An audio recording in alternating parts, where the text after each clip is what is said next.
கொரிந்தியர் 4வது அதிகாரம் 1, 2, 3 வசனம்.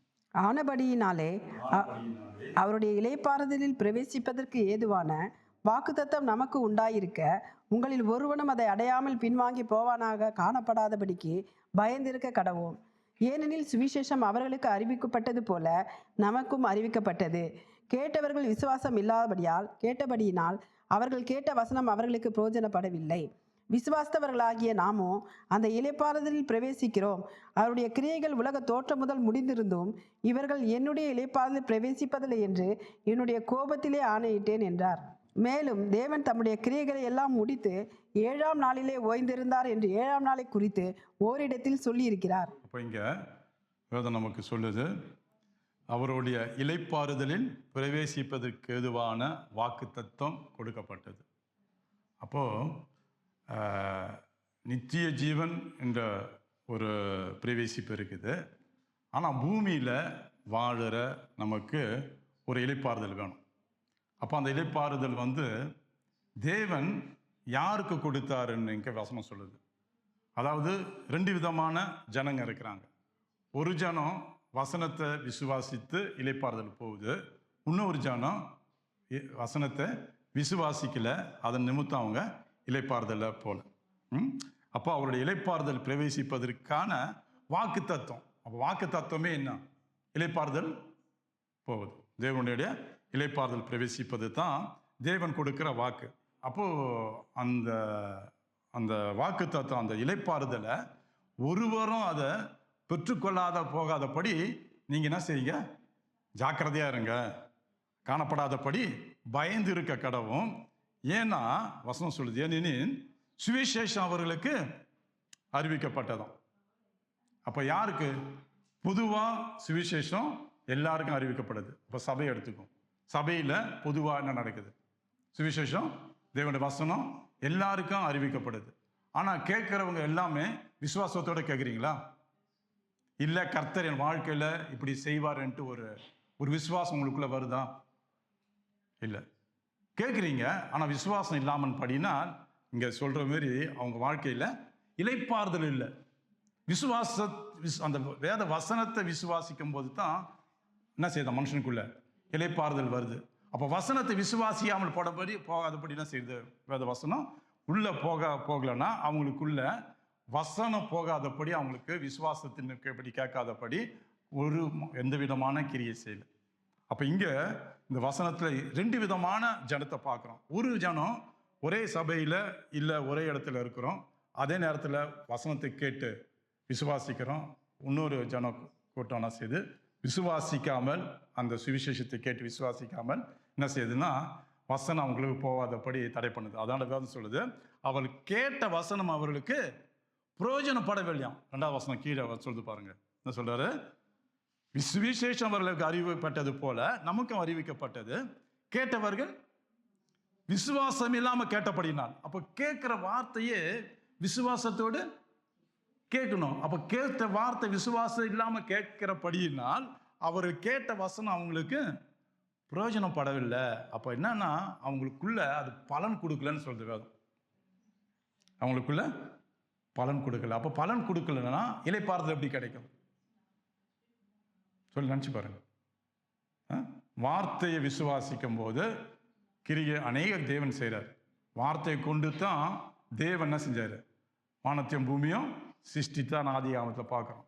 வார்த்தையை கொண்டு தான் ஆண்டவர் இயேசு பிசாசை எதிர்த்து நின்றார்.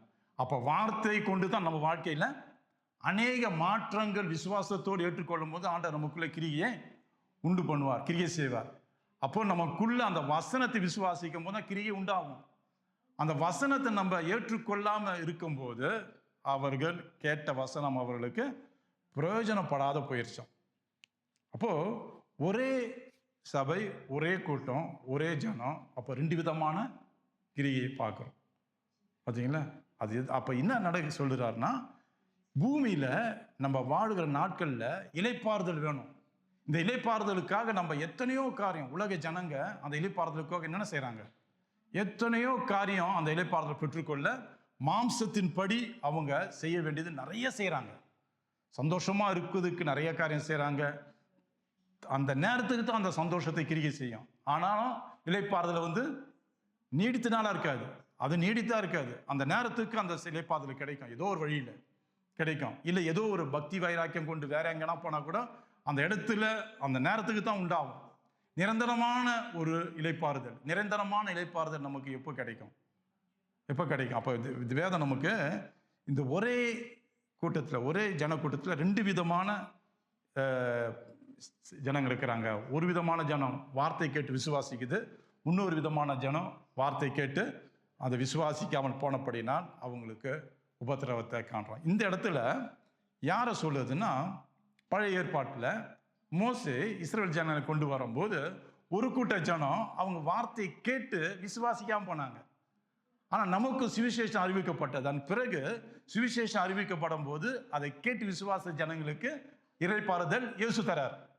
அவங்களுக்கு விசுவாசித்தாங்க, வார்த்தை விசுவாசிக்கல. நிறைய நன்மையை பார்த்தாங்க, அற்புதத்தை பார்த்தாங்க, அதை கொண்டு அதையோடு நிறுத்திக்கினாங்க. ஆனால் இங்கே வேதம் சொல்லுது, அவங்க நன்மையை பார்த்தாங்க, அற்புதத்தை பார்த்தாங்க, தேவனுடைய வார்த்தையை தேவன் மேல் விசுவாசம் இல்லாதபடினால் அவங்க இளைப்பாறுதல் முழுமையா இல்லை. அந்த இளைப்பாறுதல் முழுமையா இல்லாத நிமித்தம், வார்த்தை ஏற்றுக்கொள்ளாத நிமித்தம் அவங்களுக்குள்ள அநேக மாற்றங்கள் உருவாக்கல, அநேக எதிர்ப்புகள் உருவாச்சு. அநேக எதிர்ப்புகள், வார்த்தைக்கு விரோதமான காரியம் எடுத்து படிப்போம். என்னாகமும் 14வது வசனம் 1-2 வசனம் படிங்க. அப்பொழுது சபையார் எல்லோரும் கூக்குரலிட்டு புலம்பினார்கள். ஜனங்கள் அன்று ராம் முழுதும் அழுது கொண்டிருந்தார்கள். இஸ்ரவேல் புத்திரர் எல்லாரும் மோசேக்கும் ஆரோனுக்கும் விரோதமாக முறுமுறுத்தார்கள். சபையார் எல்லோரும் அவர்களை நோக்கி, எகிப்து தேசத்திலே செத்து போனோமானால் நலமாயிருக்கும். இந்த வனாந்தரத்திலே நாங்கள் செத்தாலும் நலம். நாங்கள் பட்டயத்தால் மடியும் படிக்கும், எங்கள் பெண் ஜாதிகளும் பிள்ளைகளும் கொள்ளையாகும் படிக்கும். கர்த்தர் எங்களை இந்த தேசத்துக்கு கொண்டு வந்தது என்ன?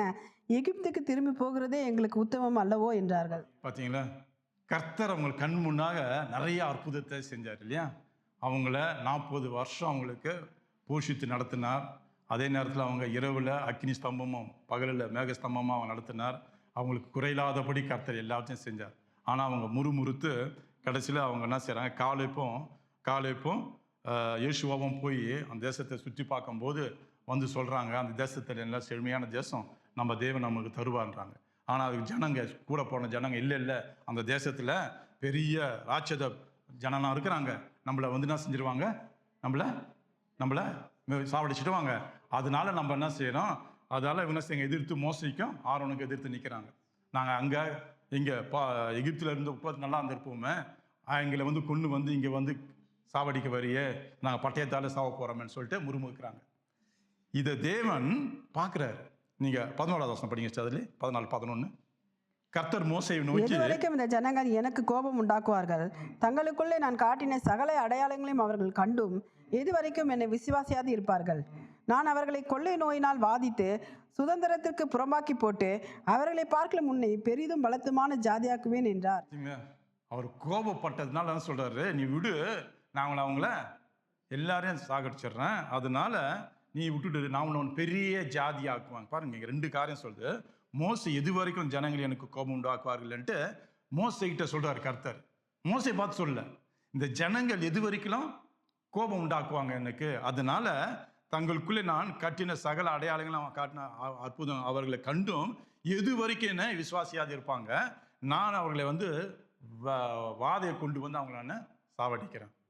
அப்போ மோசே சொல்றாரு, பார்க்கலாம் நீ பெரிதும் பலத்தமான ஜாதியை உன்னை ஆக்குவேன் சொல்லும் போது மோசே அவரை நோக்கி, எகிப்தியர் இதை கேட்டா அவர்கள் நடுவிலிருந்து உம்முடைய வல்லமையினால இந்த ஜனங்களை கொண்டு வந்தீரே, அப்போ இதெல்லாம் செஞ்சீரே ஆண்டவரே என்கிட்ட மோசேங்க என்ன செய்யறாரு, பரிந்து பேசுறாரு. பாருங்க, ஒரு சபை பொறுப்பில் இருக்கிற ஒரு ஊழியர் அப்படித்தான் செய்யணும் இல்லையா? உண்மையான சபையை பார்க்கிற உண்மையான தேவ மனுஷருங்க அப்படிதான் செய்யணும். அப்படித்தான் ஜனங்களுக்காக பரிதபிக்கணும் தவிர ஜனங்களுக்கு வைத்து லாபத்தை தேடக்கூடாது. ஒவ்வொரு தேவனுடைய மனுஷர்கள், தேவனுக்கு பயப்படுகிற ஒவ்வொருவரும் ஜனங்களை வச்சு லாபத்தை தேடக்கூடாது. ஜனங்களை கர்த்தர் பக்கமாய் கொண்டு வர பரிதவிக்கிற காரியம் ஒவ்வொரு ஊழியருடைய இதயத்தில் இருக்கணும். இங்க மோசே அவர் சொல்றாரு, இல்லை அவர் ஆண்டவர் சொல்றாரு, என்ன சொல்றாரு, உன்னை நான் வளர்த்த ஜாதி ஆக்குறேன்றார்.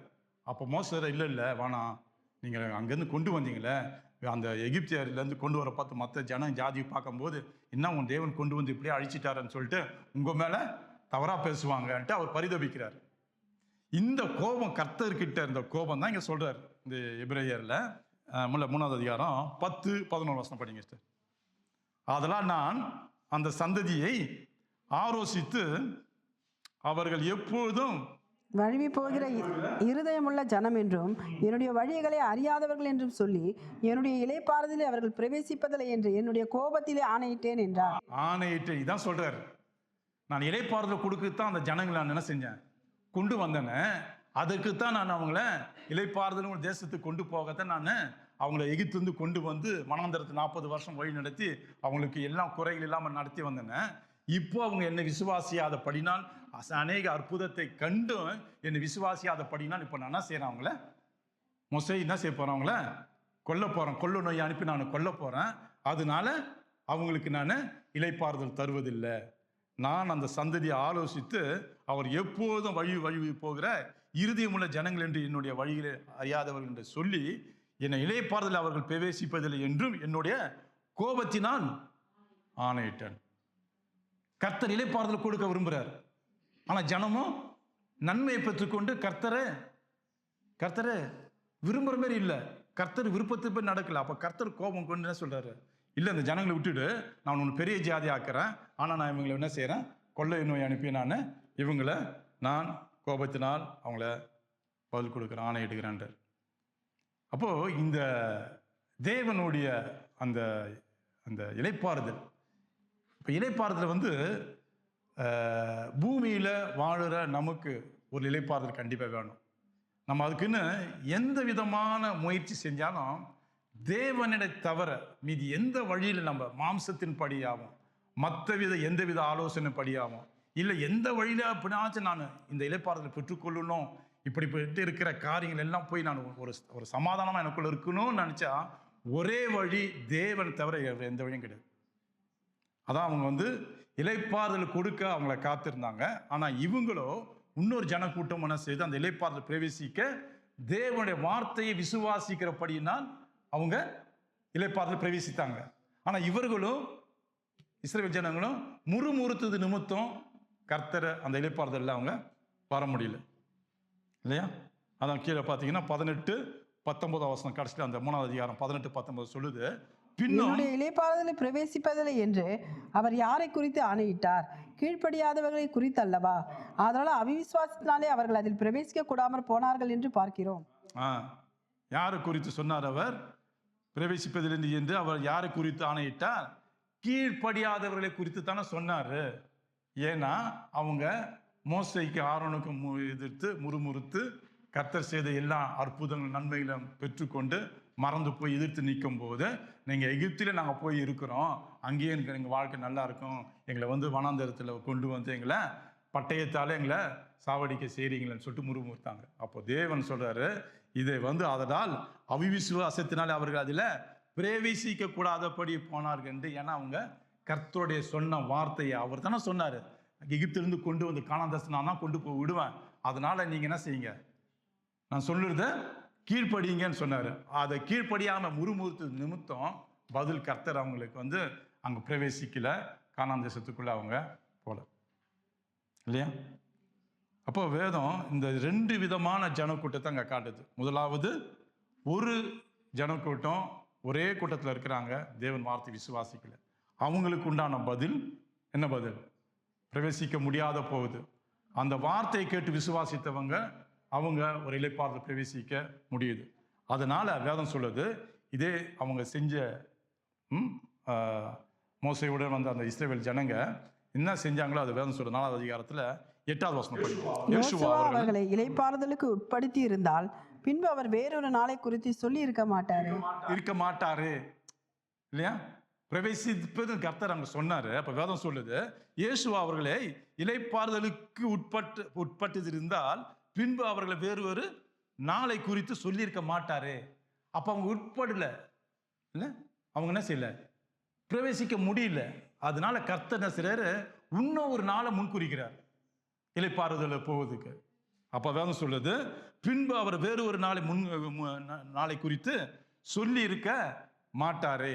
அப்போ தேவனுடைய வசனம் ஆகையால் தேவனுடைய ஜனங்களுக்கு இளைப்பாறுகிற காலம் இனி வருகிறது. அப்ப தேவனுடைய ஜனங்களுக்கு தான் அந்த காலம் இளைப்பாறுதல் காலம். இளைப்பாறுதல் காலம் எல்லா துன்பத்திலும் கஷ்டத்திலும் தேவன் ஒருவர் மாத்திரமே நம்ம இளைப்பாறுதல் கொடுப்பார். மனுஷனோ மற்ற எந்த விதமான மாம்சத்தின் கிரியையோ இல்லை ஏதோ ஒரு வழியில நம்ம இளைப்பாறுதல் பெற்றுக்கொள்வோம் நினைச்சா கிடைக்காது. அப்ப வேதம் சொல்லுது, தேவனுடைய ஜனங்களுக்கு இளைப்பாறுகிற காலம் இனி வருகிறது. அப்ப இளைப்பாறுதல் காலம் வருகிறதுன்னு சொன்னா, இளைப்பாறுதலுக்கு அந்த தேவன் எல்லாரையும் தெரிஞ்சு கொண்டு வசனத்தை விசுவாசித்து அந்த இளைப்பாறுதல் பிரவேசிக்க நாம என்ன செய்யணும்? ஒருவித கூட்டம் ஜனங்க தேவனை அறிஞ்சிச்சு, ஆனா விசுவாசிக்கல. வார்த்தை கேட்டுச்சு, அந்த வார்த்தை போய் நடக்க விருப்பம் இல்லை. அப்ப இளைப்பாறுதலை பிரவேசிக்க முடியல. தங்களுக்குள்ள ஒரு சமாதானத்தை தேவன் கொடுக்க முடியாம போனதுக்கு காரணம் என்ன? இளைப்பாறுதல் பிரவேசிக்கக்கூடிய கிரியை இல்லை. அப்போ வேதம் சொல்லுது, தேவனுடைய ஜனங்களுக்கு இளைப்பாறுகிற காலம் இனி வருகிறதுன்னா, அப்ப தேவனுடைய ஜனங்க எப்படி இருந்தாங்க? தேவ ஜனம் எப்படி இருந்துச்சு?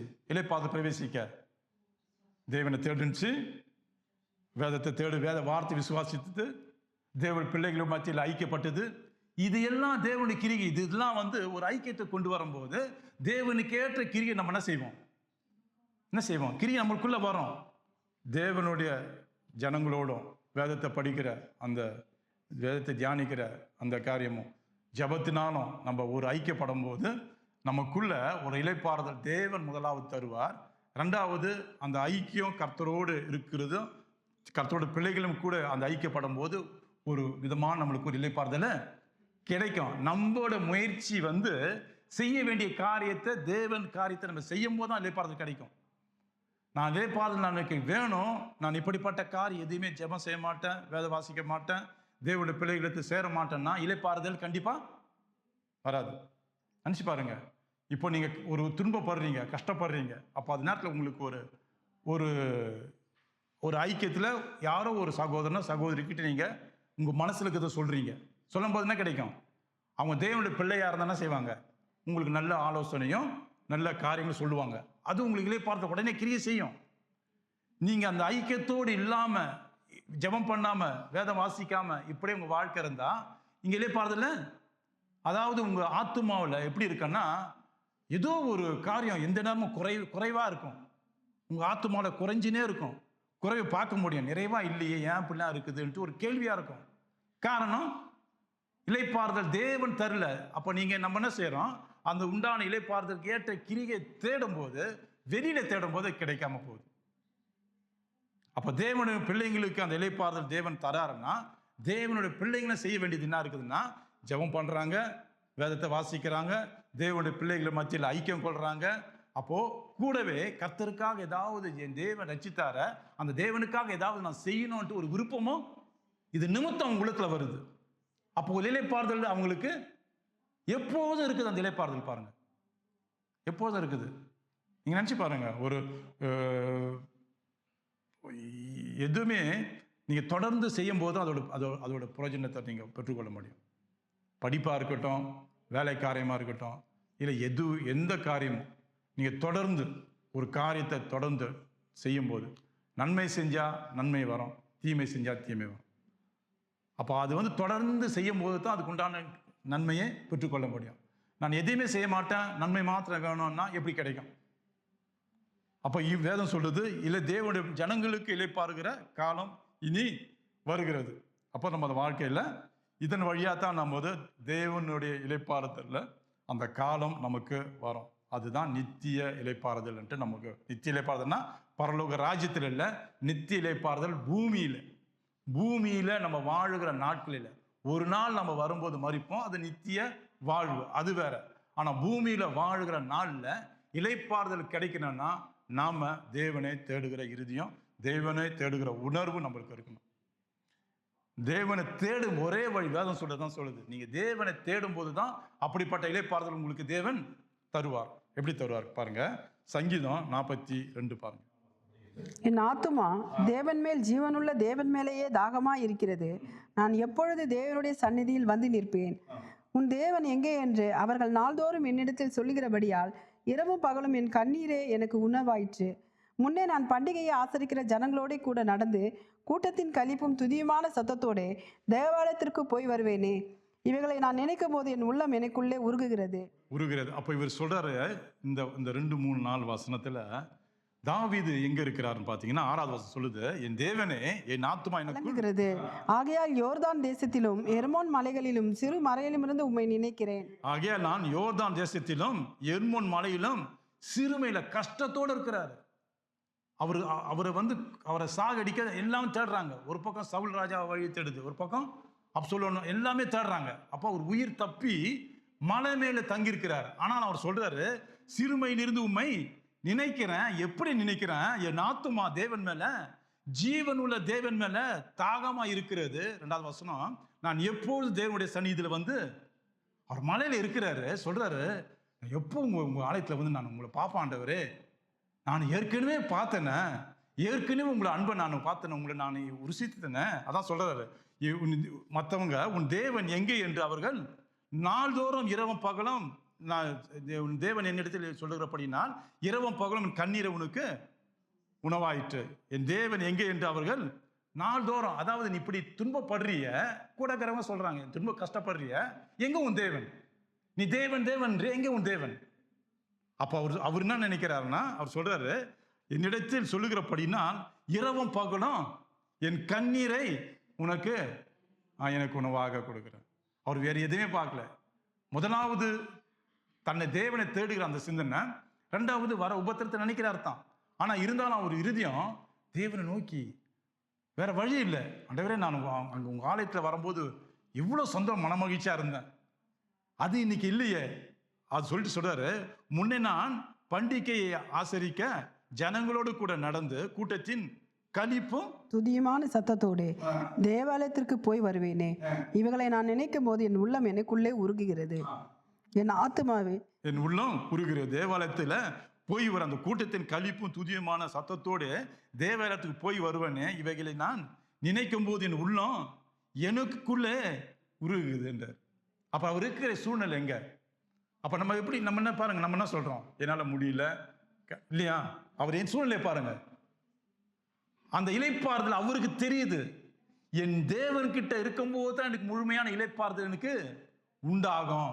இதை தவிர எந்த விதமான எனக்கு லாபமான காரியம் வந்தாலும், அல்லது எனக்கு சந்தோஷத்தை கொடுக்குற காரியம் வந்தாலும், அதனால எனக்கு இளைப்பாறுதல் கிடைக்காது. ஒரே ஒரு இளைப்பாறுதல் தேவன் மேல, தேவனிடத்துல அந்த இளைப்பாறுதல் நிரந்தரமானதுன்றார். அவருக்கு சூழ்நிலை எங்க இருக்கிறாரு? மலையில அவரை சாகடிக்க தேடுறாங்க, அவர் மரணத்தை உயிரை வாங்க தேடுறாங்க. அவர் மலை மேல மறைஞ்சிருக்கிறாரு. அவருடைய எண்ணம் என் தேவன் மேல இருக்குது. அவர் சொல்றாரு, என்ன சொல்றாரு பாருங்க, என் ஆத்துமாவே நீ ஏன் கலங்குகிறாய்? அவர் அந்த இடத்துக்கு போல, அப்படி நினைச்சிட்டு அவர் பாருங்க, அவர் எப்படி பாக்குறாரு பாருங்க. அவர் மனசு மலை மேல இருந்துன்னு தேவாலயத்தில் இருக்கும்போது இப்படியே சந்தோஷப்பட்டனே, ஆத்துமாவை அவரே என்ன செஞ்சுக்கிறாரு? சமாதானப்படுத்திக்கிறாரு. ஆத்துமாவை ஏன் கலங்குற, ஏன் துயரப்படுற? பாருங்க அவர் சொல்றது பாரு, என் ஆத்துமாவே நீ ஏன் கலங்குகிறாய், ஏன் எனக்குள்ள தேங்குற? அவர் தான் நினைக்கிறாரு, ஆனா அவரே அவர் திடப்படுத்திக்கிறார். பாத்தீங்களா? இது யாருக்கு வரன்னா, உண்மையை சொல்றேன், வேதத்தை நீங்க படிக்கும் போது, ஜெபிக்கும் போது, கர்த்தர் மேல உண்மையான அன்பு இருக்கும் போது, யாருக்கிட்ட நீங்க சொல்லாதா இருந்தா கூட உங்க மனசுல இருக்கிற உங்க ஆவியான ஒரு இளைப்பாறுதல் கொடுப்பார். அப்படிப்பட்ட காரியம் செய்வார், கண்டிப்பா செய்வார். இது இளைப்பாறுதல். நம்முடைய இளைப்பாறுதல் எங்க இருக்குது? இது மேல இருக்குது. அவர் மலையில் இருக்கிறாரு, அவர் உயிருக்கு ஆபத்து. ஆனா அவர் சொல்றாரு, தேவனே, நான் வரும்போது உங்க ஆலயத்தில் எவ்வளோ மன மகிழ்ச்சியா இருந்தோம், அவங்க பார்க்கும்போது அவங்க பிரசனத்தை பார்த்தாண்டவர் எவ்வளோ எங்கள் வாழ்க்கையில் செஞ்ச அந்த ஆலயத்தை தானே, தேவனுடைய ஆலயத்தை தான் அப்படி பார்க்க முடியும். அவர் அங்கேருந்து மலையிலேருந்து வர முடியல, உங்கள் ஆலயத்துக்கு முன்பாக வந்து நிற்க முடியல. என் ஆத்துமா தேவன் மேல், ஜீவனுள்ள தேவன் மேலே தாகமாக இருக்குது. நான் எப்போது தேவனுடைய சந்நிதியில் வந்து நான் நிற்பேன், எப்போ நான் உங்கள் சமூகத்தில் நிற்பான்ட்டு அவர் மனம் கலங்குது பாருங்க. இதுதான் உண்மையான இளைப்பாறுதல். நம்ம நினைச்சக்கூடாது, நான் இளைப்பாறுதல் வந்து வேற வழியா ஏதாவது யாராவது ஒருத்தர் ஆலோசனை கொடுப்பாங்க, எங்கன்னா நான் போடி தேடுவேன். நீங்க தேடுறதுக்கு முன்ன நீங்க இந்த வார்த்தையின்படி நடக்கும்போது கண்டிப்பான இளைப்பாறுதல் கண்டிப்பா தேவன் கொடுப்பார், கண்டிப்பா கொடுப்பார். யாருக்கிட்டையும் போக தேவையில்லை, யாருக்கிட்ட நீங்க போய் எப்படி யாருக்கு சொல்ல கூட தேவையில்லை. நீங்க உண்மையா தேவனை தேடி பாருங்க, உங்களுக்குள்ள இளைப்பாறுதல் தேவன் கண்டிப்பாக கொடுப்பார். அப்போ வேதம் என்ன சொல்றது? என் ஆத்துமாவை ஏன் நீ கலங்குகிறாய், ஏன் எனக்குள் தேங்குகிறாய், தேவனை நோக்கி காத்திரு, அவர் சமூகத்து ரட்சிப்பு நிமித்தம் அவர் கொடுத்தார ரட்சிப்பு, அது நிமித்தமே நான் இன்னும் அவரை நான் துதிப்பேன். எனக்கு ஏற்கனவே அந்த ரட்சிப்பை கொடுத்தார, அது நிமித்தம் நான் எப்போதுமே அவரை துதிப்பேன். ஆனா என் சூழ்நிலை எப்படி இருக்குது? கஷ்டமா இருக்குது, சிறுமையில் இருக்கிறேன், கஷ்டப்படுறேன், என்ன நெருக்கிறாங்க, என்னால முடியல, நான் என்ன செய்வேன்? ஆண்டவரே துதி, கர்த்தரை தேடு, கர்த்தர் மன மகிழ்ச்சியா இரு, வர சூழ்நிலை அவர்கிட்ட போய் சொல்லு, மற்ற காரியம் அவரே செய்வார். அல்லேலூயா. இதுதான் தேவனுடைய எதிர்பார்ப்பு. எந்த வித காரியம் தேட தேவையில்லை. அதான் சொல்றாரு, என் தேவனே என் ஆத்துமா எனக்குள்ள கலங்குகிறது, ஆகியால் யோர்தான் தேசத்திலும் எர்மோன் மலை மேலிலும் சிறுமையிலிருந்து உண்மையை நான் நினைக்கிறேன். ஆண்டவர் சிறுமையிலிருந்து நான் பார்க்குறேன். என்ன துன்பத்திலேருந்து நான் இருக்கிற இடம் சூழ்நிலை கஷ்டமாக தான் இருக்குது, ஆனால் நான் உண்மையே நினைக்கிறேன். அதில் தான் எனக்கு இளைப்பாறுதல் தான். பார்த்தீங்களா, உண்மையான தேவ பிள்ளைங்க இப்படிப்பட்ட இளைப்பாறுதல் இருந்தால் தான் நம்ம வாழ்க்கையில் எல்லா வகையிலையும் முன்னேற முடியும். இளைப்பாறுதல் தேவனுக்கு முன்பாக வச்சு தான் நம்ம இளைப்பாறுதல் பண்ணணும். எந்த விதமான சப்போர்ட், எந்த விதமான ஆலோசனை, எந்த விதமான மாம்சத்தின் கிரியை வெளியிலேருந்து ஏதோ வந்தால் கூட அதில் இளைப்பாறுதல் நமக்கு கண்டிப்பாக கிடைக்காது. ஒரு நேரத்துக்கு அது ஒரு நேரத்துக்கு தான் இருக்கும். ஆனால் உண்மையான இளைப்பாறுதல் தேவன் தருது. எல்லாவற்றையும் நீடித்த நிலை, அதான் நித்திய இளைப்பாறுன்னு அந்த தலைப்பு கொடுத்தார். நித்திய இளைப்பாறு, அது கடைசி மட்டும் நமக்கு பூமியில நம்ம வாழுற ஆண்டவர் ஏற்றுக்கொண்ட அந்த மரணத்துக்கு அந்த கடைசி நாள் வரைக்கும் இளைப்பாறுதல் தேவன் ஒருவர் தான். எந்த சூழ்நிலையும் நம்ம தேவனை மாத்திரம் அந்த இளைப்பாறுதல் கர்த்தர்கிட்ட தான் இருக்குது. அதுதான் இங்கே வசனம், எபிரேயர் 4வது அதிகாரத்தை 10வது வசனம் படிங்க. ஏனெனில் அவருடைய இளைப்பாறுதலில் பிரவேசித்தவன் தேவன் தம்முடைய கிரியைகளை முடித்து ஓய்ந்தது போல தானும் தன் கிரியைகளை முடித்து ஓய்ந்திருப்பான். ஏனெனில் அவருடைய இளைப்பாறுதல் பிரவேசித்தவன் யாரு? தேவன் கொடுக்கிற இளைப்பாறுதல் பிரவேசித்தவன் தேவன் தம்முடைய கிரிகைகளை முடித்து ஓய்ந்தது போல. அப்ப தேவன் என்ன கிரியை முடிச்சாரு? 6 நாள் எல்லாத்தையும் உருவாக்கினார், 7ஆம் நாள் அவர் ஓய்ந்திருந்தார். வேதத்துல அவர் முதல் அதிகாரத்தில் முதல் புஸ்தகத்தில் ஆதி ஆகமத்தில் சொல்றாரு, எல்லாத்தையும் படைச்சிட்டு ஓய்ந்திருந்தார்னு சொல்லிட்டாரு. 2வது இஸ்ரவேல் ஜனங்களை தெரிந்து கொண்டு அந்த ஓய்வு நாளுக்காக அவங்களை ஏற்படுத்துறாரு. ஓய்வு நாளுக்காக அவங்க என்ன செய்யணும்? அவங்க என்னை ஆராதிக்கணும்னு சொல்லிட்டு கர்த்தர் ஒரு மறைமுகமான காரியத்தை சொல்றாரு. ஆனால் வெளிப்படையா சொல்லல. ஆனா கொஞ்ச நாள் நியாய பிரமாணம் கொடுக்கும்போது சொல்றாரு, 20வது அதிகாரத்துல, அந்த 6 நாள் நீ வேலை செய்ய, 7 நாள் என்ன தேடி வா. ஏன்னா இளைப்பாறுதல் 6 நாளும் பாருங்க எவ்வளவு கஷ்டப்படுறோம் வாழ்க்கையில. நினைச்சு பாருங்க, எல்லா வகையிலும் வேலையில பிரச்சனை, வீட்டு குடும்பத்துல பிரச்சனை, எந்த காரியத்தில் நம்ம மனசு ஒரு நிம்மதியா இல்லை, எல்லா வகையிலும் மனசு சஞ்சலிக்குது, அலமோதுது. நம்மளால மனுஷ முயற்சியால நிறைய காரியம் செய்ய விரும்புறோம், முடியாம போகுது. இளைப்பாறுதல் எப்போ கிடைக்கும்? அதுக்கு ஆண்டவர் சொன்னார், நீ 6 நாளும் கஷ்டப்படு, பரவாயில்ல, ஆனா 7ஆம் நாள் மறந்துடாத, யான்ட்டவா, அங்கதான் உனக்கு இளைப்பாறுதல் கிடைக்கும். அங்கதான் இளைப்பாறுதல் கொடுக்குற இடம். ஒரு வார்த்தை உனக்குள்ள நீ விசுவாசித்தா அது உனக்குள்ள என்ன செய்யும்? கிரியை உண்டு போனோம், இளைப்பாறுதல் கிடைக்கும். அங்க வா, அந்த ஒரு நாள் விட்டுறாது. அதான் ஆண்டவர் பாருங்க, ரொம்ப தேவன் நல்லவரா இருக்கிறார். 6 நாள் அவருடைய கிரியை தேவன் எப்பொழுதும் பாருங்களேன், அவர் சும்மா அப்படி செய்யுங்கன்னு சொல்ல மாட்டார், அவர் செஞ்சு காட்டுறாரு. 6 நாள் நான் வேலை ஓய்வு இல்லாமல் வேலை செஞ்சேன், 7ஆவது நாள் நான் இப்போ இளைப்பாறுதல் பண்றேன். இது இளைப்பாறுதல் யாருக்கு? 6 நாள் உங்களுக்கு நீ வேலை செய்யுங்க, 7 நாள் உங்களுக்கு ஓய்வு நாள். ஆனா உங்க ஆத்துமாக்கு அது ஜீவனை கொடுக்கிற நாள், அவங்க ஆத்துமாவில் இளைப்பாறுதலை கொடுக்கிற நாள். அது எனக்கு தான் உண்டாயிடுச்சு, அது நிமித்த நான் உங்களுக்கு தரேன். 7வது நாள் இவ்வளவா என்ன இடத்துல வாழ்றாரு. அதான் சொல்றாரு இங்க. என்ன சொல்றாரு? அவருடைய இளைப்பாறுதலில் பிரவேசித்தவன் தேவன் தம்முடைய கிரியையிலே முடித்து ஓய்ந்தது போல தானும் தன் கிரியையிலே முடித்து ஓய்ந்து இருப்பான். அப்போ 6 நாள் வேலை செய்யுது, 7வது நாள் தேவன்கிட்ட வரணும். அதே போல இளைப்பாறுதல் அது கடைசி மட்டும், அதாவது முதலாவது இந்த 6 நாள், 2வது தேவனுடைய எல்லா காரியத்திலும், தேவனை தேடுகிற எல்லா வழியிலும் அந்த இளைப்பாறுதல் தேவன்கிட்ட மாத்திரம்தான் இருக்குது. அதனால எந்த விதத்திலும் நம்ம இளைப்பாறுதல் பெற்றுக்கொள்ள முடியாது. ஒரே ஒரு வழி தேவனிடம் தான். கர்த்தர் கொடுத்த எந்த வழியும், கர்த்தர் கொடுத்த எந்த விதமான காரியம் நம்ம பெற்றுக்கொண்டது ஊழியமாக இருக்கலாம், எதுவாக இருக்கலாம், ஆனால் கடைசி வரை அதை செய்து கொண்டே அந்த இளைப்பாறுதல் பிரவேசிக்கணும். கடைசி முறை அந்த இளைப்பாறுதல் வரணும்னா தேவன் கொடுத்த ஒவ்வொரு பொறுப்புலையும் ஒவ்வொரு காரியத்திலும் நம்ம அந்த இளைப்பாறுதலே ஆண்டவருக்குள்ளே இருந்து அதை செஞ்சால் தான் அது என்ன செய்யும், முடிவில் அது இளைப்பாறுதல் முடிவு வரும். அதான் வேதம் சொல்லுது, அவருடைய இளைப்பாறுதல் பிரவேசிப்பேன் தேவன் தம்முடைய கிரியையிலே முடித்து ஓய்ந்தது போல தானும் தன் கிரியையிலே முடித்து ஓய்ந்திருப்பான். அவனும் செய்யணும். கர்த்தர் எப்படி 6 நாள் வேலை செஞ்சு 7ஆவது நாளில் ஓய்ந்திருந்தாரோ அதே போல தானும் கிரியை தேவனுக்கு கொடுக்கப்பட்ட எல்லா காரியங்களும் ஒவ்வொருத்தரும் தேவனுக்கு பிரியமா நடந்து ஒவ்வொரு காரியத்திலும் அந்த கிரியை செஞ்சுட்டு கடைசியில் அவனும் கர்த்தரை போல ஓய்ந்திருக்கிற நாள் ஒரு நாள், அது தேவனுடைய 7ஆம் நாள். ஆகையால் அந்த திருஷ்டாந்தத்தின்படி ஒருவனாகிலும் கீழ்ப்படியாமலே விழுந்து போகாதபடிக்கு நாம் இந்த இளைப்பாறுதலில் பிரவேசிக்க ஜாக்கிரதையா இருக்க கடவோம். ஆகையால் அந்த ஆதாரத்தின்படி, திருஷ்டாந்தத்தின்படினா ஆதாரத்தின்படி ஒருவனாகிலும் கீழ்ப்படியாவினாலே விழுந்து போகாதபடி. இப்போ ஒருவரும் யார் என்ன செய்யணும், விழுந்து போகாதீங்கன்றாரு. என்ன சொல்றாரு, கீழ்ப்படியாமையினாலே விழுந்து போகாதபடி நாம் இந்த இளைப்பாறுதல் பிரவேசிக்க ஜாக்கிரதையா இருக்க கடவும். ஜாக்கிரதையா இருக்க கடவும். அப்போ ஜாக்கிரதையா இருக்க கடவுன்னா, நம்ம தேவன் நம்மளை ரட்சித்தார், நமக்கு அந்த ரட்சிப்பை கொடுத்தார், அதை காத்துக்கொள்ளணும்னா என்ன செய்யணும், ஜாக்கிரதையா இருக்கணும். ஆமாம், ஜாக்கிரதையா எது தேவன் நம்மளை அந்த ரட்சித்தாரோ அந்த ரட்சிப்புக்கு ஏற்ற பயத்தோடு நடுக்கத்தோடு அந்த ரட்சிப்பை காத்துக்கொள்ள நம்ம என்ன செய்யணும், ஜாக்கிரதையா இருக்கணும். அப்போ அந்த ஜாக்கிரதையா இருக்கிறதுக்கு ஒரு முக்கியமானதுன்னு பார்த்தீங்கன்னா தேவனுடைய வார்த்தை. தேவனுடைய வார்த்தையால தான் நம்ம ஜாக்கிரதையா இருக்க முடியும்.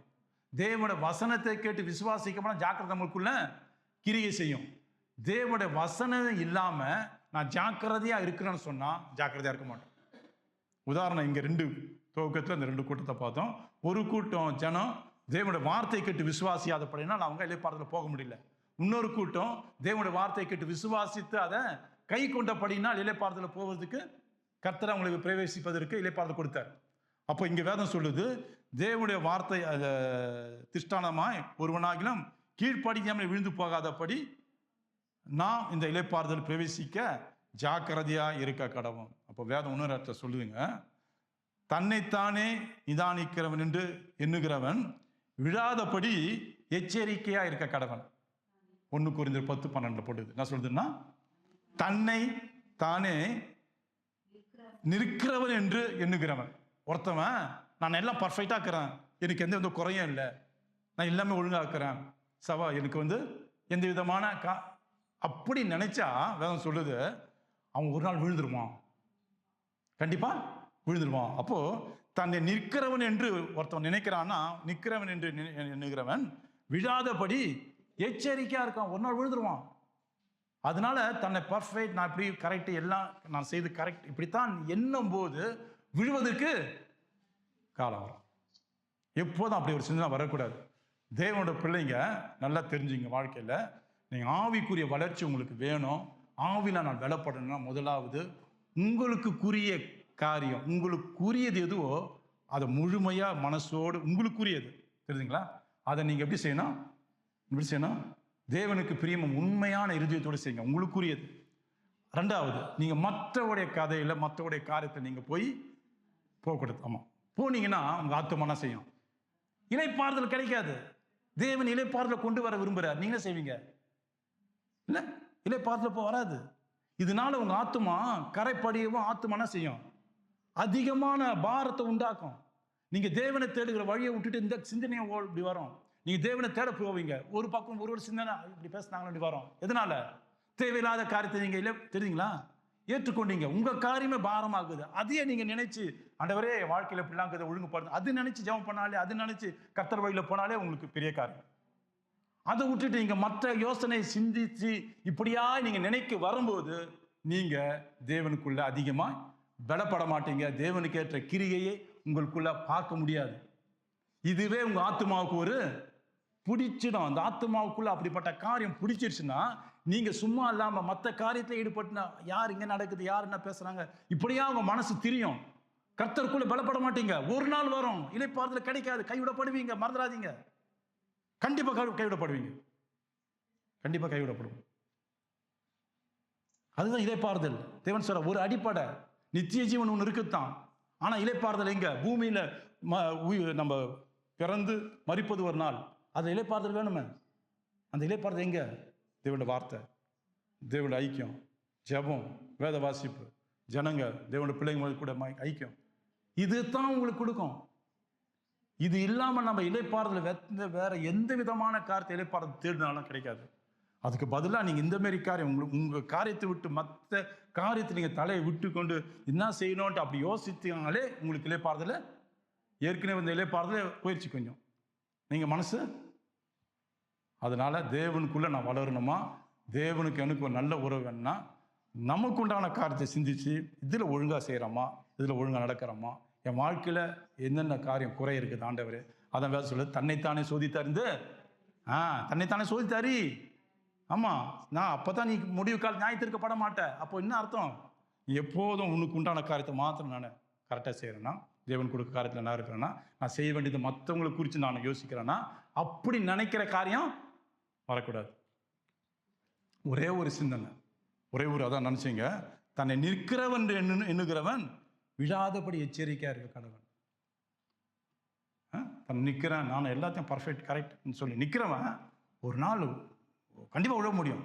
அதுதான் அப்படி நினைக்காதீங்க சொல்ற, அப்படி இருக்காதீங்க. அப்ப இளைப்பாறுதல் பிரவேசிக்க ஜாக்கிரதையா இருக்க கடவன்னா, முதலாவது நமக்கு அந்த இளைப்பாறுதல் தேவன் தான் கொடுக்கிறார். அப்ப தேவ கிருபை நமக்கு தினமும் வேட, தினமும் ஒரு கிருபை நாளை தோறும் காலை தோறும் புதிதா இருக்கும். அந்த கிருபை கிருபை கிருபை தேவ கிருபை. தேவன் நினைக்கிறது நம்ம விழுந்தாலும் ஒரு தூக்குவார் கிருபையினால, நம்ம தவறு செய்தாலும் அவர் நம்மளை தூக்கி எடுப்பார். தேவ கிருபை அது. அப்போ அந்த கிருபை நாள்தோறும் நமக்கு முதலாவது தேவ கிருபை வேணும். ரெண்டாவது, கர்த்தர் அந்த இளைப்பாறுதலில் போக முடியும்னு சொன்னா நம்ம தேவனுடைய வார்த்தையின்படி நடக்க நம்ம ஒப்பு கொடுக்கணும். தேவனுடைய வார்த்தையின்படி விசுவாசித்து, ஆண்டவரே நீங்க எழுதியிருக்கிறீங்க, இப்படி கொடுத்துருக்கிறீங்க, அதன்படி நான் செய்யறேன், செய்வேன்பான்னு சொல்லிட்டு நீங்க நம்முடைய வாழ்க்கையில் என்ன செய்யணும்? செய்ய முயற்சி பண்ணணும், நடக்க நம்மளை ஒப்பு கொடுத்து நடக்கணும். இந்த நிமித்தம் தான் நம்ம உண்மையான இளைப்பாறுதல் கர்த்தர் கொடுக்க இளைப்பாறுதல் நம்ம போக முடியும். அதான் இங்க வசனம் எபிரேயர் 4:12 சொல்லுது, தேவனுடைய வார்த்தை நான் படிங்க. தேவனுடைய வார்த்தையானது ஜீவனும் வல்லமையும் உள்ளதாயும் இருபுறமும் கருக்குள்ள எந்த பட்டயத்தாலும் கருக்கானதாயும் ஆத்துமாவையும் ஆவியையும் கணுக்களையும் ஊனையும் பிரிக்கத்தக்கதாக உருவ குத்துகிறதாயும் இருதயத்தின் நினைவுகளையும் யோசனைகளையும் வகையறுக்கிறதாயும் இருக்கிறது. படிக்குதுன்னா தேவனுடைய வார்த்தை தான் இங்க முதலாவது. இங்க வார்த்தை கேட்டு விசுவாசிக்காதபடிலாம் அவங்க இங்க போல இளைப்பாறுதல் போல. இப்ப வேதம் சொல்லுது, நீங்க இளைப்பாறுதல் போனா தேவனுடைய வார்த்தையானது ஜீவனும் வல்லமை. அப்போ நான் இளைப்பாறுதல் போவேன், ஆனா நான் பர்ஃபெக்ட் ஒழுங்கா இருக்கிறேன்னு சொல்லிட்டு கீழே விடாதபடி நான் காத்துக்குவான்னு சொல்லும் போது உன் இருதயத்தில் அநேக மறைவு இருக்குது பாருங்க. அதான் வசனம் சொல்லுதீங்க. என்ன சொல்லுதுன்னா, தேவனுடைய வார்த்தையானது ஜீவனும் வல்லமையும் உள்ளது. அப்ப ஜீவனும் வல்லமையும் உள்ளதுன்னா, ஜீவனும் வல்லமை உள்ளது நம்மளோட வாழ்க்கையில இருதயத்துல ஆழ் மனசுல இருக்கிறதெல்லாம். இப்போ கர்த்தருடைய காரியத்தில் நம்ம ஆழ் மனசுல தேடணும்னா செய்யும். அது என்ன செய்யும்? வசனம் நம்மளை ஒழுங்குபடுத்தும், உயிர்ப்பிக்கும். வார்த்தையில அந்த விசுவாசத்தோடு படிக்கும் போது நம்ம இருதயத்துல ஒரு ஜீவன் உண்டாகும். அதாவது பழைய காரியம்லாம் மறைஞ்சு புதிதான காரியம் நமக்குள்ள உருவாக்கப்படும். அப்ப வேதம் சொல்லுதீங்க என்ன சொல்றாருன்னா, வார்த்தையானது ஜீவனும் வல்லமை உள்ளது, இருபுறம் கருக்குள்ள எந்த பட்டயத்தாலும் கருக்கானதையும் ஆத்துமாவையும் ஆவியும் கணுக்களையும் ஊனத்தையும் பிரிக்கத்தக்கதாக. அப்போ ஆவி ஆத்துமா ஆத்துமாவில் நம்ம செய்கிற காரியம் என்ன செய்யும்? ஆத்துமாவில் இணைக்கப்படும் போது நம்ம என்ன செய்வோம்? ஆவியில கிரியை செய்வோம். ஆத்துமாவில் தங்குது.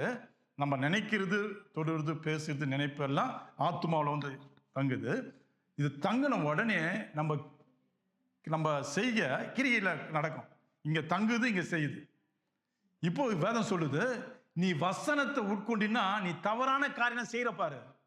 அது யாருக்கு தெரியாம ஆழ் மண்ணில் மறைஞ்சு இருக்குது. அதுனா செய்யமா, கருக்குள்ள பட்டையனா செய்யமா, வெட்டமா ஆவியும் ஆத்மாவினா செய்யமா, பிரிக்கும். அப்படிப்பட்ட கிரியை நீ யாருக்குமே தெரியலன்னு நினைச்சா கூட அது என்ன செய்யாது, கிரியை கொண்டு வரும். அப்போ வசனம் வார்த்தை வல்லமை உள்ளது. அதான் சொல்லுது, என்ன சொல்லுது, வார்த்தையான ஜீவனும் வல்லமையும் உள்ளதாயும் இருபுறம் கருக்குள்ள எந்த பட்டயத்தாலும் கருக்கானதையும் ஆத்துமாவும் ஆவியும் பிரிக்குது. அதே நேரத்தில் கணுக்கையும் ஊனத்தையும். அப்போ கணுக்கள்னா எலும்பு அல்ல எலும்பு மூட்டு சொல்றாங்க. அதே நேரத்தில் ஊனையம்னா மாம்ச சதையையும் தசையை சொல்றாங்க. இது ரெண்டுத்தையும் பிரிக்குமா, ரெண்டுத்தையும். அப்போ ஒரு பட்டயம்னா கத்தி எப்படி வெட்டுனா ரெண்டுத்தையும் பிரிக்குதோ, அதே போல வேத வசனத்தை நாம் கேட்டு விசுவாசிக்கும் போது அப்படிப்பட்ட கிரியை பிரிக்க செய்யும்.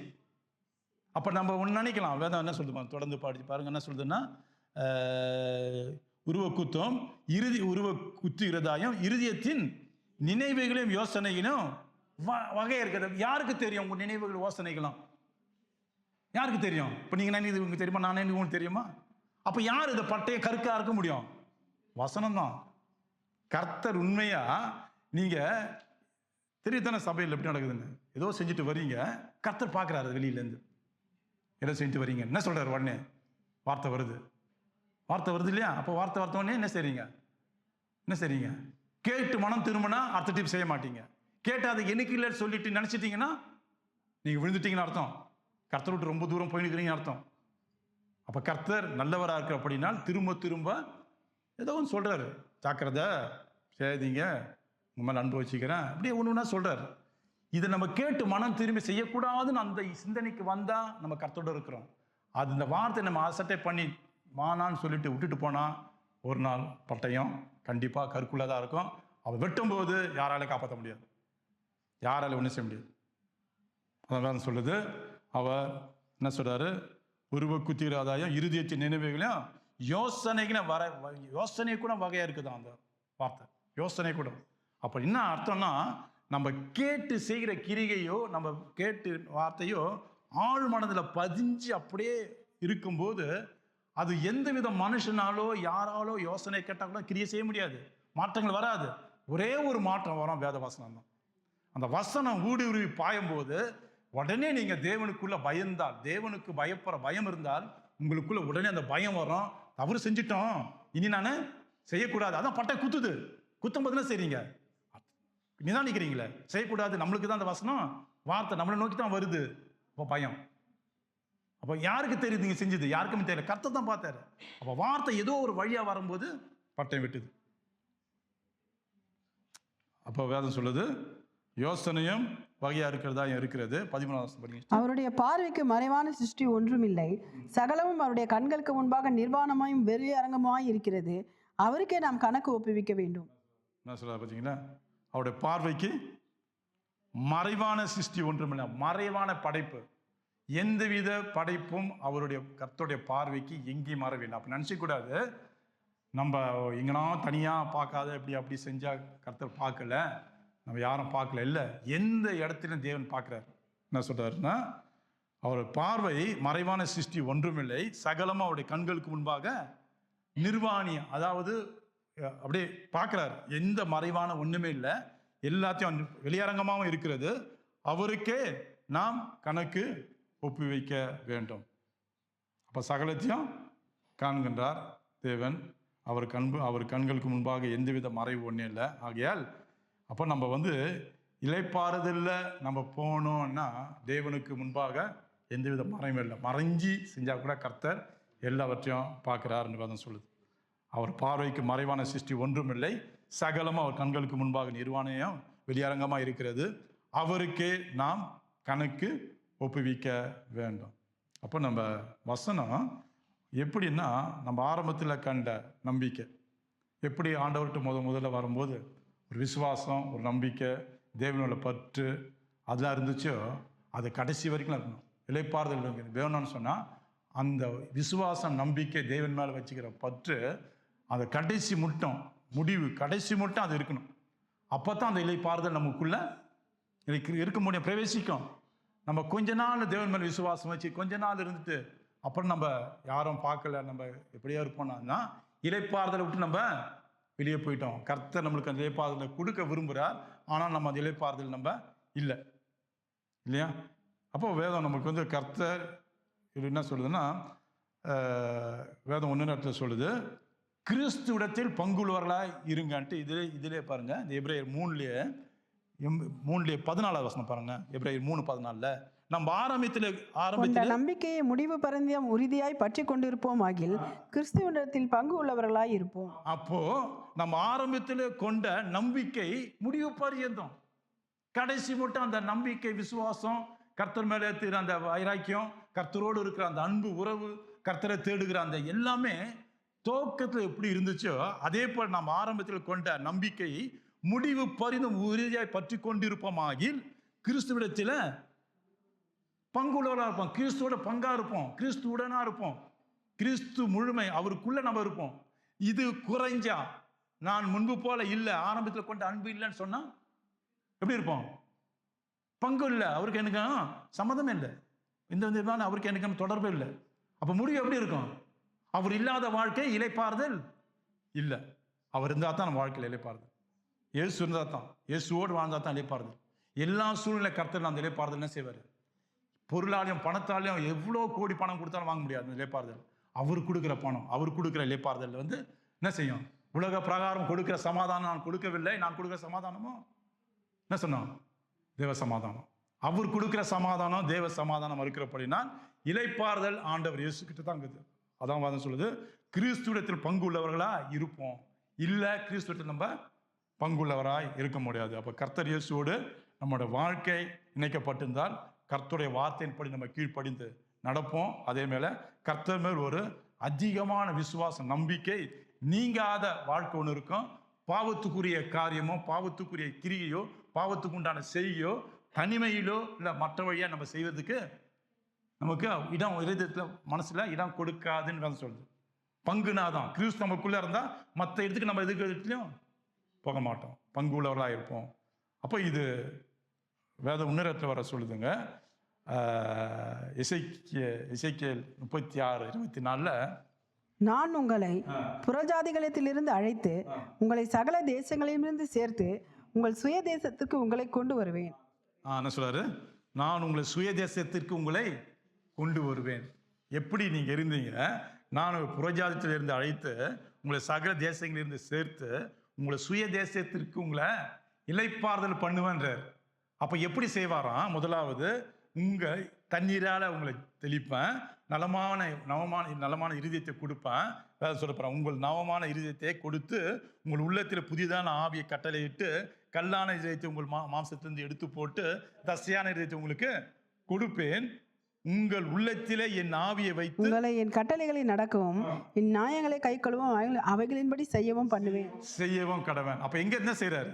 முதலாவது அவர் எல்லாம் என்ன செய்யறாரு?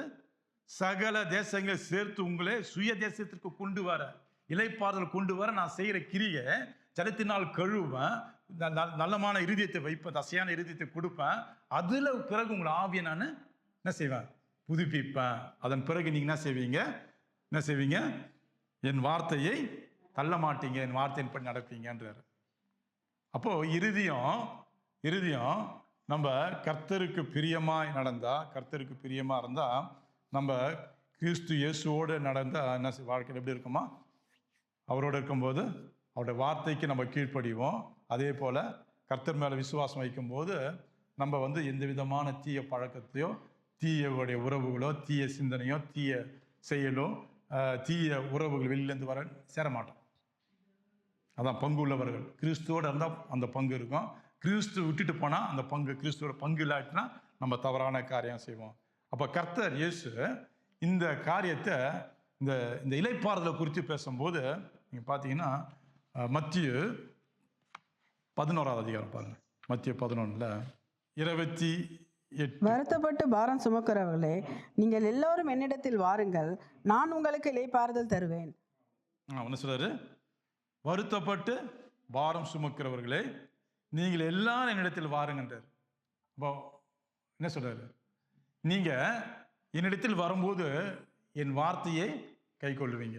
அதான் ஆண்டவர் போஜன வார்த்தையாதான். என்னிடத்தில் வாங்க, நீங்க பாரமா இருக்கிறீங்க, இந்த பாரத்தை போக்குவதற்கு எந்த விதமான வழி இல்லை, எந்த விதமான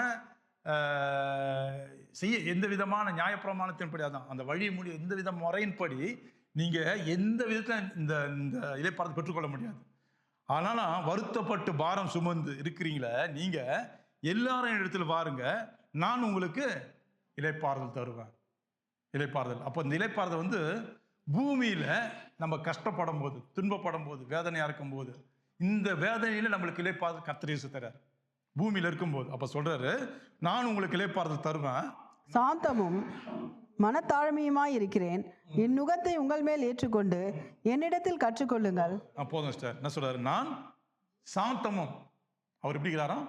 சாந்தமும் மனத்தாழ்மையும் இருக்கிறேன், என் நுகத்தை உங்கள் மேல் ஏற்றுக்கொண்டு. நுகம் எடுத்து வந்து இங்கே என்ன பொதுவாக அந்த மாடு மேலே அந்த பெரிய 2 பக்கமாக வைப்பாங்கள்ல, மாடு இழுக்கு, அந்த வண்டி இழுக்குப்பேன், அதான் நுகம். அப்போ அவன்கிட்ட சொல்றாரு, என் நுகம்ன்றார். இந்த நுகம் வார்த்தை, இந்த வார்த்தை தேவனை ஏற்றுக்கொள்ளாத போது, இல்லை தேவனை கார்த்தை விசுவாசிக்காத போது என்ன செய்யாது? வார்த்தை நமக்கு நுகமாக தான் இருக்கும், கஷ்டமாக தான் இருக்கும். அவர் வார்த்தை கேட்கும் போது என்ன சொல்றாரு? நீ விசுவாசிக்கிறியா? சிலுவை ஏற்றுக்கொண்டு. அப்போ நுகம் தானே அது வருமா? என்னாச்சும் சிலுவை ஏற்றுக்கொண்டு பின்னால் வாங்கினாரு. என்னடா அவரை தேடி என்ன ஆஸ்வதிப்பாருன்னு சொன்ன வந்தால் சிலுவை எடுத்து பின்னால் வாழ்றாரு. நான் ஆண்டவர் சொல்றாரு, நான் உன்னை ஆசீர்வதிக்க வேணும்னா நீ சிலுவையை என் மேல விசுவாசம் வைக்க, அது போதாது, சிலுவை ஏற்றுக்கொண்டு பின்னால் வந்தால் தான் உனக்கு ஆசீர்வாதம். அதான் ஆண்டவர்கிட்ட ஏசுக்கிட்ட, நான் வந்து உன்னை ஆசீர்வதிக்கிற உண்மை தான், நீ என்னை ஏற்றுக்கொண்ட ரைட்டு, ஆனால் நீ வந்து எப்போ சிலுவை சுமந்து என் பின்னால் வரியோ அப்போ தான் அதுக்கு உண்டான ஆசீர்வாதம் நீ பெற்றுக்கொள்ள முடியும். நீ வாயால் ஆண்டவரை நான் ஆசீர்வதி உன்னை நான் விசுவாசிக்கிறேன், சிலுவை சுமக்க மாட்டேன். அப்போ சிலுவை என்னன்னா? சிலுவை என்ன? முதல் நமக்குள்ள பெரிய சிலுவை இருக்குது. என்ன அது? கோவப்படுறோம், எரிச்சல் ஆயிடுறோம், புறம் அடையிறோம், இல்லை? இதெல்லாம் சிலுவை தான், இல்லை? இதெல்லாம் சிலுவை. இந்த சிலுவையை முதல் எடுக்கணும் நம்ம. நம்ம அந்த சிலுவை எடுக்க மாட்டோம், மற்றவங்க சிலுவை சுமந்து போகிறாங்க, அதை பார்ப்போம். ஏன் கஷ்டமாக போகிறான், ஏன் போகிறான், அது அந்த கேள்வி தான் வரும். நம்மகிட்ட அநேக காரியம் இருக்கும், இது எடுத்து இந்த சிலுவையில் எடுத்து அதெல்லாம் உப்பு கொடுத்து எடுக்கணும் அப்படின்னு நினைக்க மாட்டோம். நம்ம சிந்தனை மற்றவங்களுக்கு குறித்து இருக்கும். அப்போ வேதம் சொல்லுது, நான் சாந்த மனத்தாழ்மை இருக்கிறேன், என் நுகத்தை உங்கள் மேல் ஏற்றுக்கொள்ளுங்கள். நுகம் எடுத்து வந்து ஆண்டோட வார்த்தையை ஏற்றுக்கொள்ளுங்க. ஏன்னா அந்த போதனையை கேட்கும்போது கஷ்டமாக தான் இருக்கும். ஆனால் ஆண்டவர் சொல்றாரு, இது நானும் கொடுக்கறதால அந்த நுகம் நீ தனியாக சுமக்கல, நீ ஒரு பக்கம் சுமக்கிற, அதை நானும் ஒரு பக்கம் சுமக்கிறேன். நானும் தருறதால அந்த நுகம் உங்களுக்கு அதான் சொல்ற இலகுவாகும். சொல்ல பாருங்க, என் நுகம் மெதுவாகவும் சுமை இலகுவாக இருக்கின்றார். எதனா இருக்குன்னா அந்த வார்த்தை கடினமானது தான், கஷ்டமானது தான். ஆனாலும் கர்த்தர் அதை கொடுக்கிறபடினால், கர்த்தரை அதை சுமக்கிறபடினால், ஒரு பக்கம் அவர் சுமக்கிறாரு, இன்னொரு பக்கம் நாம சுமக்கிறோம். அதனால அது நமக்கு இலகுவா இருக்கும். அதான் சொல்றாரு, என் நுகத்தை நீங்கள் மேல் ஏற்றுக்கொண்டு என்னிடத்தில் அப்போ கற்றுக்கொள்ளுங்கன்னா கற்றுக்கொள்ள முடியும். அவர் செஞ்ச காரியத்தை, அவர் சொன்ன வார்த்தையை அதான் கற்றுக்கொள்ள முடியும் இல்லையா? கற்றுக்கொள்ளுதுன்னா அவர் என்னென்ன செஞ்சாரோ அதை கற்றுக்கொள்ளலாம், என்னென்ன வார்த்தை சொன்னாலும் அது கற்றுக்கொள்ளலாம். அப்போ இங்கே சொல்றாரு, என் நுகத்தை உங்களை ஏற்றுக்கொண்டு என்னிடத்தில் கற்றுக்கொள்ளுங்கள், அப்பொழுது உங்கள் ஆத்துமாக்களுக்கு இளைப்பாறுதல் கிடைக்கும். அப்பொழுது தான். அப்போ என்ன சொல்ல வர்றாரு? நான் கொடுக்குற போஜனம் வார்த்தையை நீங்கள் ஏற்றுக்கொள்ளுங்க, அதில் தான் இளைப்பாறுதல் கிடைக்கும். அந்த வார்த்தையில் நீங்கள் இளைப்பாறுதலை ஏற்றுக்கொள்ளாவிட்டுனா கஷ்டமாக தான் இருக்கும், கஷ்டமாக தான் இருக்கும். ஆண்டவரோட உபதேசம் கஷ்டமாக தான் இருக்கும். அதை விசுவாசிக்கும் போதும் அது என்ன செய்யும்? இலகுவாக இருக்கும். அந்த இலகுவாக இருக்கும் போது நம்ம இளைப்பாறுதல் கிடைக்கும் நமக்குள்ள. அந்த வார்த்தையை நம்ம விசுவாசிக்காமல் இருந்தால் நமக்குள்ள இளைப்பாறுதலும் இல்லை, அதை ஏற்றுக்கொள்ள முடியாது. என்ன செய்வோம்? நம்ம என்ன செய்வோம்? எதிர்த்து அந்த வார்த்தைக்கு விரோதமாக கிரியை உண்டு பண்ணுவோம். நமக்குள்ள அப்படிப்பட்ட வார்த்தை, கிறிஸ்துவோட வார்த்தை உள்ள வரும்போது நம்ம ஏற்றுக்கொள்ளாதபடி நம்ம மாம்சத்துக்கு என்ன விரும்புதோ அதன்படி பேசவும், அதன்படி செய்யவும், நடக்கவும் இருக்கும். அதான் ஆண்டவர் சொல்றாரு, இல்லை அந்த நுகம் இருக்குது, உண்மை தான். அந்த நுகத்தை நான் ஒரு பக்கம் சுமக்கிறேன், நீ என்னோட கூட ஒரு பக்கம் சுமர். ஆனால் உனக்கு கஷ்டமா இருக்குது தான். ஆனால் நான் கொடுக்க வார்த்தையா இருக்கிறப்படினா அது உனக்கு கஷ்டமா இருக்காது. ஏன்னா நான் சுமந்துன்னா உன் கூடயே வரேன்றார். அது என்ன சொல்றாருன்னா, ஆத்துமாவுக்கு இளைப்பாறுதல் கிடைக்கும், என் நுகம் மெதுவாயும் என் சுமை இலகுவாயும் இருக்கும். அப்போது அந்த நுகம் வந்து ஃப்ரான்ஸையில் நான் தேடி பார்க்கும்போது 3 விதமான வார்த்தை ஃப்ரான்ஸையில் வருது. சரி, நானே சொல்கிறேன். ஃப்ரான்ஸையில் நான் பார்த்தது உங்கள்கிட்ட தான் பாருங்கள். முதல், அக்செப்டே மே எக்ஸிஜன்ஸ். அக்செப்டே மே எக்ஸிஜன்ஸ். ரெண்டாவது ரெசேவே மே இன்ஸ்ட்ரக்ஷன், அது இருக்கும் இல்லை. பாருங்க, ஒரே வெர்சைட் என்ன போட்டுக்குதுன்னு, இன்னொரு வெர்சைட் என்ன போட்டுக்குதுன்னா மெத்தேவு ஆமோ நெக்கோல்.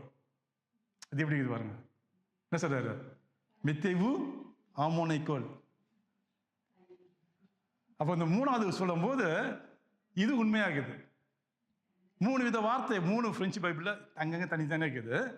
அக்செப்டே மே எக்ஸிஜன்ஸ், ரெசேவே மே இன்ஸ்ட்ரக்ஷன், மெத்தேவு ஆமோ நெக்கோல்ன்றாரு. அப்போ என்ன அர்த்தம்? என் எக்கோலில் வந்துட்டீங்கன்னா நான் என்ன சொல்கிறேனோ அதன்படி கேட்டால் உங்களுக்கு எல்லாம் இலகுவாக இருக்கும். ஏன்னா நான் தான் மேத்துறேன், நான் தான் உங்களுக்கு சொல்லித்தரேன்.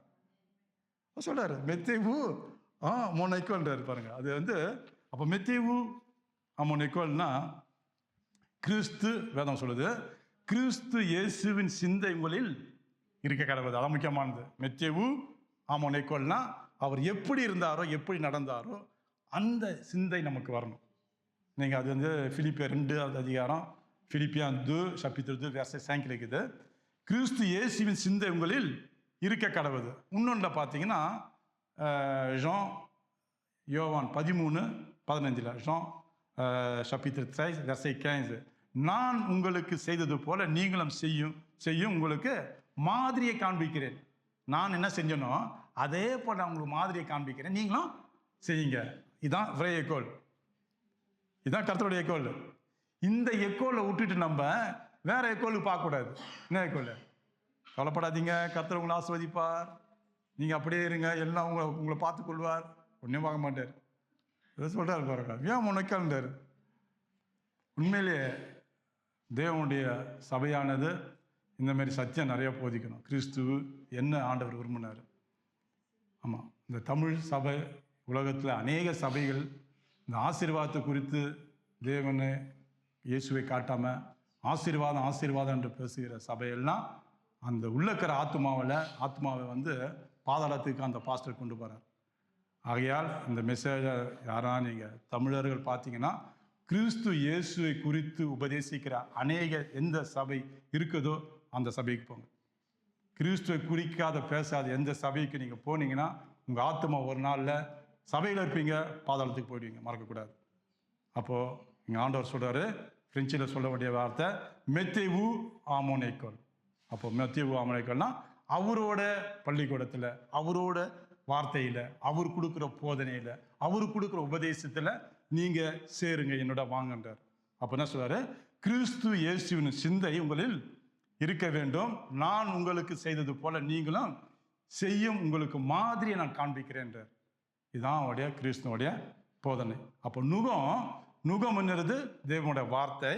அது துவக்கத்தில் தேவனுடைய வார்த்தை கேட்கும்போது கஷ்டமாக தான் இருக்கும். ஏன்னா அது வார்த்தை சத்தியம் ஜீவனும் இருக்குது. அந்த வார்த்தையில் இருபுறம் கருக்குள்ள பட்டயமாக இருக்குது.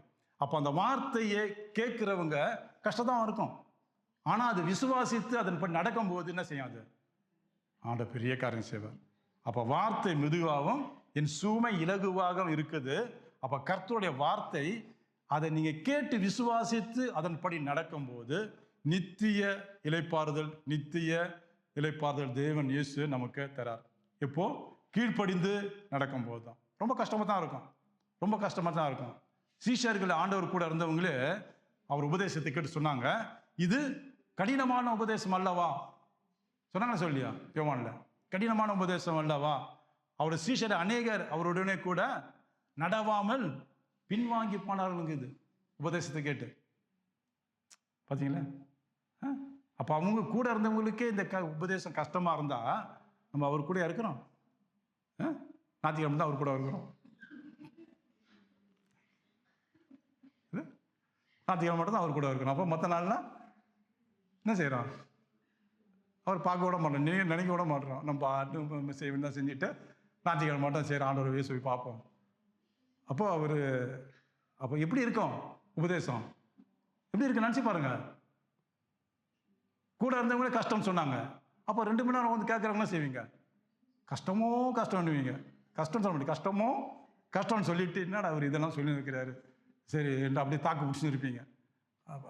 அப்படி இல்லை. கிறிஸ்துவுக்குள் வந்தால், நான் கிறிஸ்துவை ஏற்றுக்கொண்டான்னா, கிறிஸ்துவின் உபதேசம் எனக்குள்ள கிரியை செய்துன்னா வேதம் சொல்றபடி கிறிஸ்து இயேசுவோடைய சிந்தை நமக்குள்ள இருக்கணும். கிறிஸ்து சிந்தை உடனே வராதுங்க, உடனே வராது. அந்த சிந்தை அவர் எப்படி இருந்தார், அப்போ அவர் முழுமையாக நாம் நேசிக்கும் போது, முழுமையாக அந்த கிறிஸ்து அன்பை ஏற்றுக்கொள்ளும் போது தான் கிரியை நமக்குள்ள வெளிப்படும். இல்லைன்னா அந்த இலைப்பாறுதல் அவர் கொடுக்கல. இலைப்பாறுதல் எப்படி, நான் எப்பொழுதும் போல இருப்பேன், கிறிஸ்து மட்டும் இலைப்பாறுதல் கொடுக்கலன்னா எப்படி கொடுப்பாரு, எப்படி கிரியை நடக்கும், எப்படி நடக்கும் நினச்சி பாருங்க, எப்படி இருக்கும்? இலைப்பாறுதல் கிடைங்க, கண்டிப்பாக கிடைக்காது. நான் கிறிஸ்துவின் சிந்தை இருக்கணும். கிறிஸ்துவின் சிந்தை வரும்போது நம்ம அவர் என்ன சொன்ன கர்த்தர் சொன்னாரோ அதன்படி நாம் என்ன செய்வோம், கண்டிப்பாக அவர் மாதிரியை விட்டுட்டு போனாரோ அந்த மாதிரின்படி நடப்போம், அந்த மாதிரிப்படி நம்ம செய்வோம். அதான் கிறிஸ்துவின் சிந்தை. அப்போ இந்த நுகம் கஷ்டமாக தான் இருக்கும்.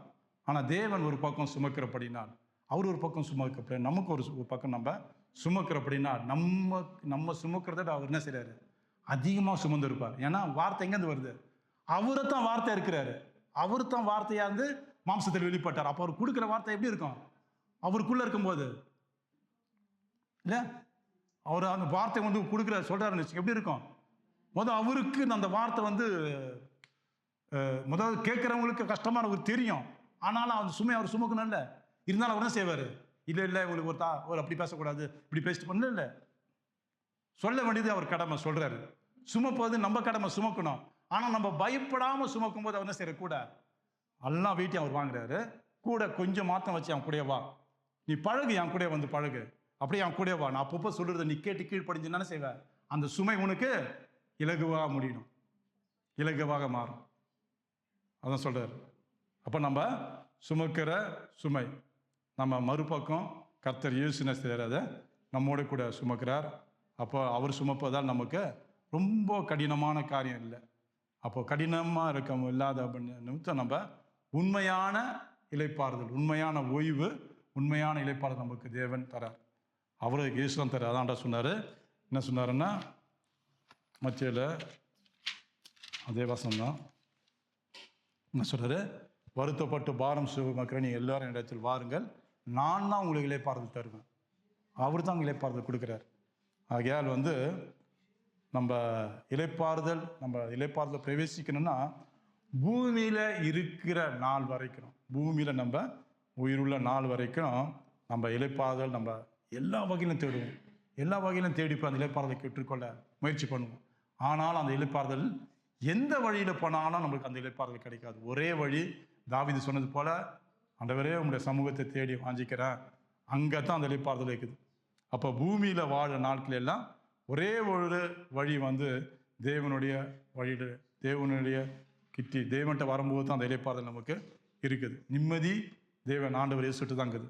கர்த்தர் இயேசு அதான் சொன்னார், வருத்தப்பட்ட பாரம் சுமக்கிற எல்லாரும் இடத்தில் வாருங்கள், நான் உங்களுக்கு இளைப்பாறுதல் தருவேன். இயேசுவின்றி நம்மளுக்கு இளைப்பாறுதல் வேற எந்த விதமான வழியும் இல்லை. எந்த விதத்தில் நம்ம இளைப்பாறுதல் பெற்றுக்கொள்ள எந்த விதமான முயற்சியும் செஞ்சாலும் கிடைக்காது. ஒரே ஒரு வழி, கர்த்தர் இயேசு மேலே விசுவாசித்து அந்த இளைப்பாறுதல் பெற்றுக்கொள்ளணும். அவங்க இஸ்ரவேல் ஜனங்க நியாயப்பிரமாணத்தில் இளைப்பாறுதல் போகாத காரணம் நன்மையை பெற்றுக்கொண்டாங்க, முறுமுத்தாங்க, அதனால் அவங்க இளைப்பாறுதல் போக முடியல.